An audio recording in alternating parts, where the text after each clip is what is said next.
মুক্তিযুদ্ধের মুক্তিযুদ্ধকে নিয়েই পক্ষ বিপক্ষ তৈরি করা হয়েছে সব সময়।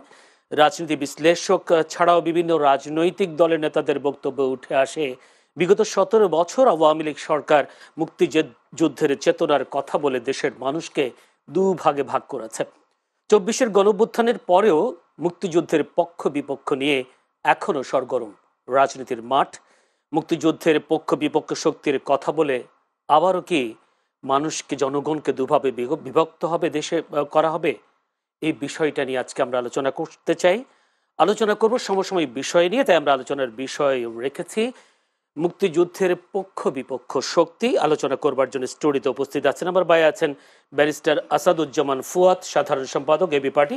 ব্যারিস্টার আসাদুজ্জামান ফুয়াদ, আপনাকে অসংখ্য ধন্যবাদ সময় দেওয়ার জন্য। আমার ডানে আছেন তারেক রহমান, সাধারণ সম্পাদক আম জনতা। তারেক ভাই, আপনাকে অসংখ্য ধন্যবাদ সময় দেওয়ার জন্য। দর্শক, পূর্ব অনুষ্ঠান জুড়ে আপনাদের সাথে আছি আমি জয়নুল আবেদিন। আলোচনা করবার জন্য যেটা বলছিলাম যে আসলে মুক্তিযুদ্ধ যেহেতু এবারে আবার নতুন করে বিজয়ের মাস আসলো আমাদের এই বাংলাদেশে, যেহেতু গৌরবের মাস, মহান এই মাস, এই মুক্তিযুদ্ধ মহান বিজয় দিবস, এই বিষয়টি নিয়ে অনেক সময় অনেক ধরনের কথাবার্তা হয়। আজকে একটু আলোচনা করতে চাই মুক্তিযুদ্ধের পক্ষ বিপক্ষ শক্তি নিয়ে, যেটা বিগত সরকার এই চেতনা নিয়ে বলা হয়, অনেকেই বলেন যে চেতনা নিয়ে ব্যবসা করেছে। আমি একটু আসাদুজ্জামান ফুয়াদের কাছে প্রথমে যেতে চাই। মুক্তিযুদ্ধের বিপক্ষ পক্ষ এই বিষয়টা নিয়ে আমরা শুনছি বিগত আওয়ামী লীগ সরকারের আমলে, আবার নতুন করে যে 24-এর অভ্যুত্থানের পর আবারও দেখছি রাজনীতিকদের মুখে কেউ পক্ষে বিপক্ষে, স্বাধীনতার বিপক্ষে, এইসব বিষয়গুলো উঠে আসছে, যেখানে আমরা বলেছিলাম নতুন রাজনৈতিক বন্দোবস্ত হবে 24-এর অভ্যুত্থানের পর। আপনি কি দেখছেন আসলে মুক্তিযুদ্ধের পক্ষ বিপক্ষে এই শক্তি যদি আবার দুভাগে বিভক্ত হয়, আমরা দেশটাকে কোথায় নিয়ে যাব? ধন্যবাদ। আমি তো রিসেন্টলি পক্ষ বিপক্ষ নিয়ে খুব বেশি তর্ক চোখে পড়ে নেই আমার। তো আমি বুঝতে পারছি না যে এটাকে খুব গুরুত্বপূর্ণ কেন মনে হচ্ছে। বিজয় দিবসের আজকে শুভেচ্ছা যেমন আছে আমাদের, ঠিক একইভাবে হচ্ছে 71 সালে আমাদের এই আজাদির লড়াইতে মুসলিম জনগোষ্ঠীর হয়ে যারা লড়াই করেছেন স্বাধীনতার জন্য, তাদের সবাইকে শ্রদ্ধার সাথে স্মরণ করছি, শহীদদের প্রতি রুহের মাগফিরাত কামনা করছি। গুরুত্বপূর্ণ হচ্ছে বিজয়ের মাসে যে গতকালকে আপনার পিলখানা গণহত্যার যে কমিশন তাদের রিপোর্ট জমা দিয়েছে, সেখানে তারা বলেছে যে আমাদের 57 জন সেনা কর্মকর্তা এবং আরও বিডিআর জওয়ান থেকে শুরু করে যারা 74 জন মারা গেছেন, শহীদ হয়েছেন 2009 সালের ফেব্রুয়ারি মাসে, তাদের এই গণহত্যার সাথে আসলে ভারত জড়িত ছিল এবং আওয়ামী লীগ জড়িত ছিল। এই কথাগুলো আমরা ইনফর্মালি বারবার বলে আসছি। বিজয় দিবস এবং যুদ্ধের সাথে এটার প্রাসঙ্গিকতা হচ্ছে যে আমাদের মুক্তিযুদ্ধেও এতজন সেনা কর্মকর্তা শহীদ হন নাই, এবং শুধু তাই না, পৃথিবীতে কোনো যুদ্ধে এত পরিমাণ অফিসার শহীদ হয়েছেন কিনা এমন কোনো ঘটনা আমার জানা নাই। অতএব এটা খুবই সিগনিফিক্যান্ট যে আজকে বিজয়ের মাসে আমরা এইটা আমাদেরকে মাথায় রাখতে হচ্ছে যে আসলে আমাদের সত্যিকার বিজয়টা কতটুকু সত্যিকার আমাদের জীবনে প্রতিফলিত হয়েছে। যেই স্বাধীন রাষ্ট্র তার আর্ম ফোর্সেস অফিসারদেরকে এবং সবচেয়ে চৌকস কর্মকর্তাদেরকে সেফগার্ড করতে পারে না, একটা ভুয়া, মিথ্যা এবং আরোপিত ডাল ভাত কর্মসূচির নামে বিডিআর এবং আমার সশস্ত্র বাহিনীর কর্মকর্তাদের মধ্যকার এই যে চক্রান্ত শুরু করে দিয়েছে, যেটার মধ্য দিয়ে আমার দেশের স্বাধীনতা সার্বভৌমত্ব লঙ্ঘিত হয়েছে, এইটার একটা জাতীয় তদন্ত করতে 17 বছর লেগেছে। তাহলে আমরা আসলে কিসের বিজয় পালন করেছি গত 17 বছর? গত 16টা বছর আওয়ামী ফ্যাসিবাদের আমলে থেকে প্রতি বছর যে বিজয় দিবসে মানুষ ফুল দিয়েছে, কোথায় ফুল দিয়েছে? যেই রাষ্ট্র, যেই দেশের মানুষ তার সভরেন ফোর্সের ডিগনিটি রক্ষা করতে পারে নাই, তাদের বিচারের দাবিতে কোটি কোটি মানুষ রাস্তায় নামতে পারে নাই, কথা বলতে পারে নাই, সেই বিজয়টা আসলে কোন বিজয়?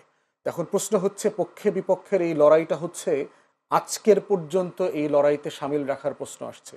শুধুমাত্র আপনি 50 বছর আগে ভালো ফুটবল খেলতেন বলেই আপনি ভালো প্লেয়ার, ব্যাপারটা তা না। আজকের সময়টাতে আপনাকে দেখতে হবে আজকে আপনি ভালো ফুটবল খেলেন কিনা। তাহলে স্বাধীনতা অথবা আমাদের স্বাধীনতা সার্বভৌমত্বের পক্ষের বিপক্ষের আলোচনা যদি করতে হয়, সেটা আজকের দিন তারিখ সহ করতে হবে। এবং আমরা দেখেছি যে এই সোলজাররা, এই চৌকস অফিসাররা এবং জওয়ানরা কিভাবে জুলুমের শিকার হয়েছেন নিজের দেশের মানুষের হাতে।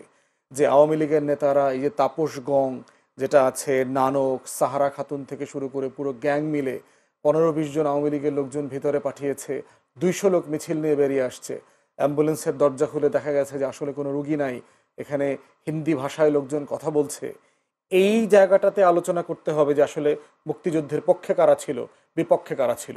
অতএব 16 বছরের এই ফ্যাসিবাদ, যাদের নেতৃত্বে বাংলাদেশের স্বাধীন ফোর্স, আমাদের সীমান্তরক্ষী বাহিনী, আমাদের সশস্ত্র বাহিনীগুলোকে তার ডিগনিটি কম্প্রোমাইজ করতে হয়েছে, তারা হচ্ছে আমাদেরকে শিখিয়েছে যে আসলে কে মুক্তিযুদ্ধের পক্ষের শক্তি, কে স্বাধীনতার পক্ষের শক্তি, আর কে বিপক্ষের শক্তি। তাই এটা হচ্ছে শুধু 71-এর মাপকাঠি দিয়ে এটা গোনা যাবে না, এটা গুনতে হবে আমার প্রত্যেক দিনের আজাদির লড়াইকে সামনে রেখে, যে আসলে আমার কে পক্ষের শক্তি, কে স্বাধীনতা সার্বভৌমত্বকে আফল করছে, আর কে এটাকে নিয়ে ব্যবসা করে বিক্রি করে দিচ্ছে দিল্লির কাছে। এই মানদণ্ডটা প্রত্যেক দিনের জায়গা থেকে বিবেচনা করতে হবে। জি, আমি একটা যে আপনি বলেছেন যে আসলে পক্ষ বিপক্ষে এরকম কোনো বক্তব্য দেখছেন না, কিন্তু আমরা বিএনপির অনেক নেতার কাছ থেকে বা মুখের ভাষা তারা বলছেন যে জামায়াত যুদ্ধবিরোধী ছিলেন বা বিপক্ষে ছিলেন, এই ধরনের কথাবার্তা তো আমরা শুনছি না, এমন আপনি শুনছেন কিনা আমি জানি না। মানে বিষয়টা এত ডমিনেন্ট কোনো ব্যাপার না, আমার কাছে মনে হয়েছে এগুলো খুবই স্লিপিং কমেন্ট, জি, একজন আরেকজনকে রাজনৈতিক ভাষায় রেটরিক আকারে মানে ঘায়েল করবার জায়গা। আওয়ামী লীগের আমলে আপনার মনে থাকার কথা, রাজাকারদের একটা তালিকা তারা প্রকাশ করেছিল 10,000 প্লাস, সেখানে দেখা গেছে 7,000 প্লাস হচ্ছে আওয়ামী লীগের লোকজন, 2,000 প্লাস সম্ভবত বিএনপির সাথে জড়িত, সবচেয়ে কম সংখ্যা হচ্ছে জামাতের। তাহলে প্রশ্ন হচ্ছে আপনি যুদ্ধের পক্ষে বিপক্ষের আলাপটা কিভাবে তুলবেন?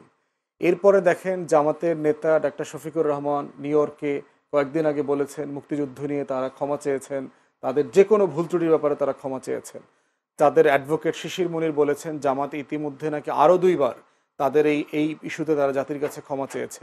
তাহলে প্রশ্ন হচ্ছে একটা রিজলভ সেটেল ইস্যু, যেটা শেখ মুজিব নিজ দায়িত্বে জেনারেল অ্যামনেস্টি দিয়ে, সাধারণ ক্ষমা দিয়ে, কোলাবোরেটরস অ্যাক্ট দিয়ে কিছু বিচার টিচার করে এটা ফয়সালা করে গেছেন, সেই বিষয়টাকে নিয়ে এখন আবার তর্কের মধ্যে আসা হচ্ছে।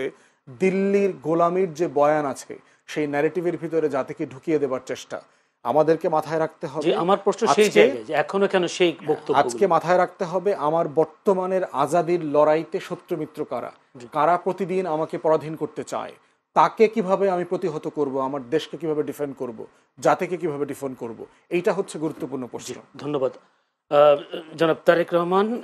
প্রশ্ন আসলে গতকালকে যেটা বিডিআর হত্যার বিষয়টি তদন্ত কমিশন যেটা দিয়েছে, সেখানে আওয়ামী লীগের অনেক নেতার নামও এসেছে, অনেক নেতা বলতে তাপস নাম এসছে।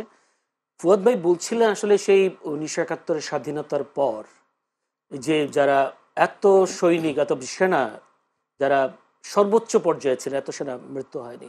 স্বাধীন একটা দেশে এ ধরনের একজন এতগুলো সেনা সদস্য যারা নেতৃত্ব দিতেন, 57 জন সেনা সদস্য, এইটা কিভাবে সম্ভব? যেহেতু আমরা তাদের মুখ থেকে, আওয়ামী লীগের মুখ থেকে শুনেছি স্বাধীনতার পক্ষে বিপক্ষে শক্তি, স্বাধীনতার এই স্বাধীন এই দেশে স্বাধীন সেনা সদস্যদের কারা হত্যা করলো, আপনি কি মনে করেন? যদিও বলা হচ্ছে ভারতের একটা তদন্ত কমিশন ভারতের একটা বিষয়টা আসছে বলছে। জি, আমি ফুয়াদ ভাইয়ের একটা আলোচনা থেকে শুরু করি। ফুয়াদ ভাই একটা তথ্য দিয়েছে যে 7,000-এর মতো আওয়ামী লীগ রাজাকার ছিল, 2,000-এর মতো বিএনপি রাজাকার ছিল এবং জামাত থেকে সবচেয়ে কম ছিল। আমি 2019 সালের যেই তালিকাটা হয়েছিল সেই তালিকাতে যেই 10,000, 11,000 যে সংখ্যাটা ছিল, সেই সংখ্যাতে 78 জন জামাতে ইসলামের বেঁচে আছে, সক্রিয় রাজনীতিতে আছে, এরকম আইডেন্টিফাই হয়। সেই সময় জামাত ইসলাম গুজব ছড়ায়, জামাত শিবির, যে তাদের মাত্র 37 জনের নাম পাওয়া গেছে এবং বাকি যারা ছিল তাদের এখানে তারা কোন দল করে এরকম উল্লেখ ছিল না। তো এইখানে 8,000 বলছে ফুয়াদ ভাই এবং 2,000 বলছে বিএনপির। ওই সময় বিডি ফ্যাক্ট চেক থেকে এই তথ্য যে অসত্য, কোনো গণমাধ্যমে আসেনি, সেটা প্রকাশিত হয় এবং এইটাকে ক্রস চেক করে বর্তমান সময়ে এসে দ্য ডিসেন্ট নামে যে জামাতে ইসলামের ওই সময়ের প্রোপাগান্ডাটা এটা একটা গুজব ছিল। আজকে ফুয়াদ ভাই সেই গুজবটাকে আবার এইভাবে বলছেন, যাক মানে আমরা জানলাম বিষয়টা আর কি, এভাবে একটা ভুল তথ্য এভাবে দিলেন আর কি। ঠিক আছে, আমার তথ্য ওইখানে আমরা এটাকে ওইভাবেই বলি যে জামাতের যদি সবচেয়ে কমই রাজাকার হয়, রাগ করেন কেন? রাগ তো করার কথা না, খুশি হওয়ার কথা। ব্যাম পার্টি বাজিয়ে ফুল দিয়ে উৎসব করেন যে জামাত ইসলামে রাজাকার সংখ্যা সবচেয়ে কম। আর হলো পিলখানা হত্যার সঙ্গে আরেকটা বিষয় একটু যোগ করেছেন যে মুক্তিযুদ্ধেও এত অফিসার নিহত হননি বা এত সেনা সদস্য নিহত হননি। 25 মার্চে 49 জন ওই দিনই আমাদের পুলিশ বাহিনীর সদস্য নিহত হয়েছিলেন। এবং আমাদের মুক্তি সেনাবাহিনীর সদস্য, পুলিশ সদস্য মিলে প্রায় 10 থেকে 15,000, অ্যাকুরেট সংখ্যাও নাই, তারা এই যুদ্ধে, জনযুদ্ধে নিহত হয়েছিলেন। তো ওই যুদ্ধে নিহত হয়েছিলেন, এইটাকে পিলখানা হত্যার সঙ্গে তুলনা করা মোটেও ঠিক হয়নি। এটা আলাদা একটা ফ্যাক্টর, এটার বিচার আমরা চাই, এটা বিচার করতে তুলনার হবে। বিষয় না, এতগুলো সেনা সদস্য, হ্যাঁ। বিশেষ করে সর্বোচ্চ পর্যায়ে সেনা সদস্য হ্যাঁ, একসাথে এইভাবে হয়েছে কিনা, শহীদ হয়েছে কিনা এইভাবে যুদ্ধে। এইভাবে আমি তো বললামই তো যে একদিনে আমাদের পুলিশ সদস্য 49 জন 25 মার্চে নিহত হয়েছিলেন। পুরা সময়ে সেনাবাহিনী, পুলিশ বাহিনী, সাধারণ জনগণ মিলে মুক্তি সেনা 10 থেকে 15,000 নিহত হয়েছিলেন। তার মধ্যে কতজন সেনাবাহিনী থেকে এটা ডিফাইন করা নাই। এবং অনেকজন মৃত, তাদেরকে বিভিন্ন ক্যাটাগরিতে বিভিন্ন পদকও দেওয়া হয়েছে মৃত্যুর পরে। তো এগুলো সংখ্যা তুলনা করাটা মজা পাচ্ছেন হয়তোবা, কিন্তু আমি বলছি তুলনা করা ঠিক না। মুক্তিযুদ্ধ সম্পূর্ণ ডিফারেন্ট একটা বিষয়। পিলখানা হত্যাকাণ্ডে ভারতের স্বার্থ আছে। রৌমারী সীমান্তের হত্যার কথা জানেন, ভারত পরাজিত হয়েছে, সেই স্বার্থে ভারত কাজ করেছে। আমার প্রশ্ন হলো, ভারত আমাদের শত্রু, তাই না? শত্রু, পিলখানাতে তারা একটা ঘটনা ঘটাইছে। এখানে বাংলাদেশের সন্তান যারা বিডিআর সদস্যরা ছিলেন, তারা ভারতের দ্বারা মোটিভেটেড কেন হলেন? আমার প্রশ্ন, কেন মোটিভেটেড হলেন? এরকম তো ঘটেনি যে বিডিআর সদস্যদেরকে সেনা সদস্যরা হত্যা করেছে। আমরা কি গল্প এখন এভাবে বলবো যে সেনাবাহিনী হলো বিডিআর সদস্যদের হত্যা করেছে? তাই না? ভারত আমার তদন্ত শত্রু। কমিটির প্রতিবেদন দেওয়ার পর কি আপনি তাই মনে করবেন? না না, আমি তো সেটা বলতে পারি না যে সেনা না, সদস্যরা মনে বিডিআর, করার সুযোগ আছে কিনা? না এরকম কি সুযোগ আছে নি ভাবার? তাই না? ডিফেমিং করার জন্য সুযোগ তো নাই, তাই না? ভারত আমার শত্রু। আমার প্রশ্ন হলো, বাংলাদেশি বিডিআর সদস্য যারা ছিল, তারা কিন্তু তাদের দ্বারা মোটিভেটেড হয়ে সেনা কর্মকর্তাদের হত্যা করলো। ভারতের আপনি বিচার করবেন কি করবেন না, করতে পারবেন কিনা পারবেন না পরের বিষয়। আমার দেশের সন্তান হয়ে আমার দেশে আরেক সন্তানকে হত্যা করলো, সেটাকে কিভাবে দেখেন? দেখেন, বিডিআর এই ঘটনায়, পিলখানার ঘটনায়, বিডিআর সদস্যদের মুক্তির জন্য প্রথম যে রাজনৈতিক দল হিসেবে প্রোগ্রাম করে, এটা আমাদের সংগঠনটা, আমরা প্রোগ্রাম করি, আমরা দফায় দফায় প্রোগ্রাম করছি যে এখানে অনেক নির্দোষ মানুষ আপনার হলো বন্দী হয়ে আছে, আটক হয়ে আছে। তাদের শহীদ মিনারের প্রোগ্রামে আমরা সংহতি জানিয়েছি। তাদের আইনি প্রক্রিয়ায় কোর্টে যখন মামলা চলতেছিল, সেই সময় আমরা ওখানে দাঁড়িয়েছিলাম। কিন্তু আমাদের ওই এক জায়গায় যে সবাই নির্দোষ না, সবাইকে নির্দোষ বানানো যাবে না গড়পড়তাই, যে এরা সবাই নির্দোষ, ঠিক আছে? এটা মনে রাখতে হবে। এখানে তারা নির্দোষ না, এটা বলতে না না, যারা এখানে সকল বিডিআর সদস্য নির্দোষ না, আমি সেটা বলছি। আচ্ছা, আমার এই কথাটা বুঝতে হবে, সকল বিডিআর সদস্য নির্দোষ না। ভারত তো আমার ক্ষতি করবেই, ভারত তো আমার দুশ্মনী। বাংলাদেশের যে নাগরিকটা ভারতের দ্বারা মোটিভেটেড হয়ে বাংলাদেশের নাগরিককে হত্যা করছে, সে কি কম অপরাধী? ভারত তো ক্ষতি করবেই, সীমান্তে পাইলেই গুলি করছে। যারা সুযোগ করে দিচ্ছে, সেটা সেটা আওয়ামী লীগ সুযোগ করে দিয়েছে, তাপস সাহেবের নাম আছে, সে সুযোগ করে দিয়েছে। তো তারাও ভারতের চেয়ে কম অপরাধী নাকি? অথবা তাপস সাহেবের যে নাম যা আসলো, তারা সমন্বয়কারী হিসেবে, তাই না?